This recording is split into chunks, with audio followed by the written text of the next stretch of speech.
It's summertime and the scamsters are busy trying to rip you off. How? Let's ask the author of a stack of books that'll keep you out of trouble. And if you can read only one, make it Identity Theft Alert.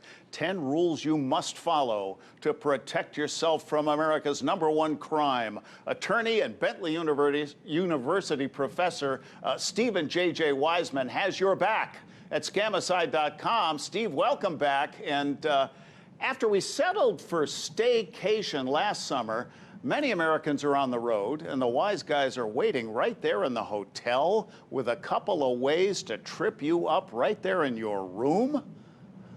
Oh, yes, of course. You know, no good deed goes unpunished. And now that a lot of us are getting back on the road, just got back from a vacation myself, the scammers are there, and they're ingenious. One of the most common ones is a very simple scam. You get up to your room after checking in, and you get a call from the front desk. There's been a problem with your credit card, but you don't have to go back to the desk. You can just give that number to the caller from the front desk over the phone. Of course, the call is not from the front desk. It's from a scammer who has been sitting there watching people check in. And so when you turn over your credit card number to that caller, you end up becoming a victim of identity theft. So the key here is be skeptical. You know, if you think that that possibly is correct, hang up and call the front desk, or even go down to the front desk. So it's an easy scam to avoid. Like so many scams, we just fall for them by just not being careful. You know, another one is there'll be flyers. I've seen these in hotel rooms under the door for maybe a great local pizza place. It's cheaper than what you would get in room service, and it seems pretty good. Unfortunately, there is no such restaurant, and if you call that number, just like you would do if you were ordering a pizza, they may ask for your credit card. You give them your credit card, and bam, you've turned it over to a scammer. Easiest thing here to do is you don't trust. Trust me, you can't trust anyone. And if you get that kind of a flyer, check it out. See if it's a legitimate restaurant, and see if the telephone number is legit. Well, a lot of these hotels have shuttered their restaurants or cut back on room service, so that the pizza joint or the Chinese restaurant flyer under the door thing is probably a bigger risk than usual. And after hotels sat near empty for a year plus, there's now no room at the inn at many locations, so Airbnb is plan B. Steve, warnings for first-time Airbnbers? Yeah, and the thing is, Airbnb is good. It's also very popular. The vacation I just came back from, we stayed at an Airbnb. But once again, the devil is in the details. And so what happens is the scammers will put up phony listings on Airbnb. And no matter how good Airbnb is, it's never going to be 100% to keep these phony listings off. And even the phony listings will have phony reviews. The key thing is when you go on Airbnb, you want to communicate with the host, with the person whose home you're going to be using on Airbnb.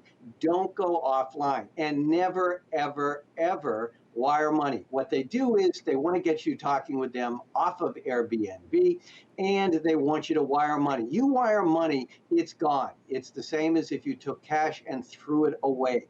You always want to use a credit card, and you want to make sure that you stay on Airbnb.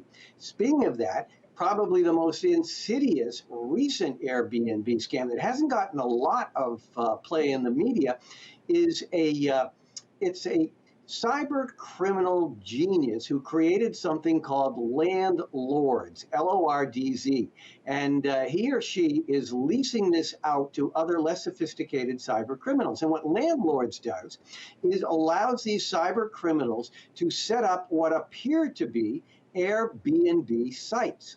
And so you go on there, you maybe Googled it, and boom, up comes Airbnb, but it's not the real one. And so you give your information to them. You can become a victim of identity theft. You can lose your credit card.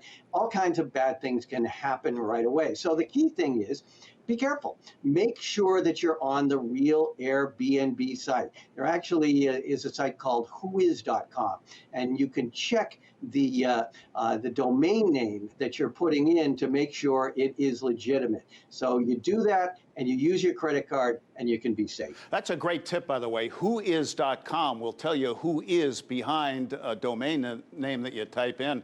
Steve, soon kids will be heading back to school, some for the first time in a year, and some as soon as next month. How are scamsters planning to pounce? You know, scammers love children.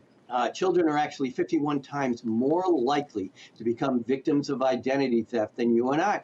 And one of the reasons is they all have to have social security numbers, and they're not going to be checking their credit reports. So if the scammer grabs the social security number of your child, they will use that to create what's called a synthetic identity. They create a whole new identity. And your child isn't going to become aware of the fact that he or she has been a victim of identity theft generally until maybe they're 18 or applying for a car loan, or a scholarship.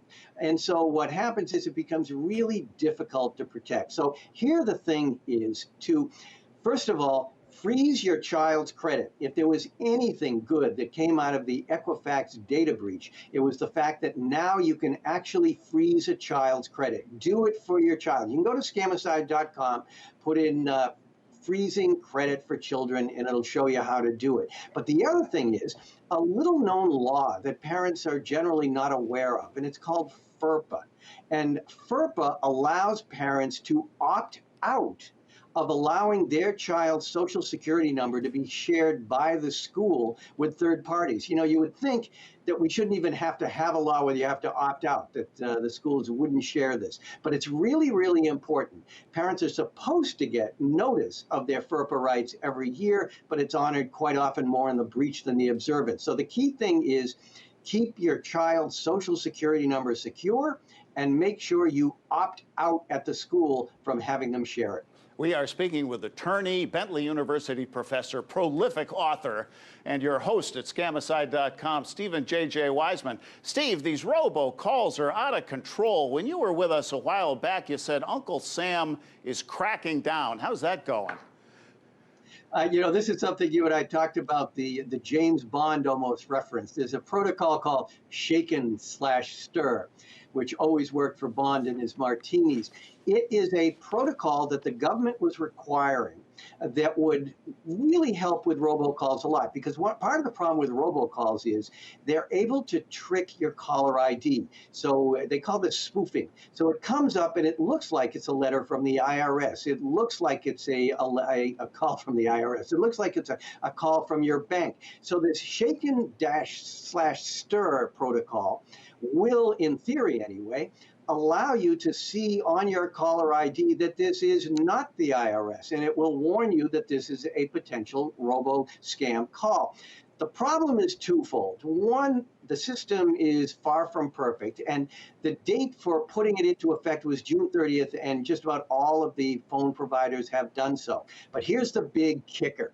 Not only is that protocol not exactly 100% correct, it does not apply at all to international calls. And quite frankly, most of the robocalls that we're getting are coming from outside the country. So it's a nice technology. It's a step in the right direction, but it is by no means going to totally protect you. There are a lot of services that you can use. I use one called No More Robo, but frankly, the simplest way to protect yourself from a robocall, when you see a number come up that you don't recognize, don't answer it. If it's legit, they'll leave a message. Well, speaking of impersonators, Steve, I saw something on scamicide.com that really caught my eye because Google has become the internet's phone book. I got about 30 seconds. What's the warning about phony customer service numbers there, quickly?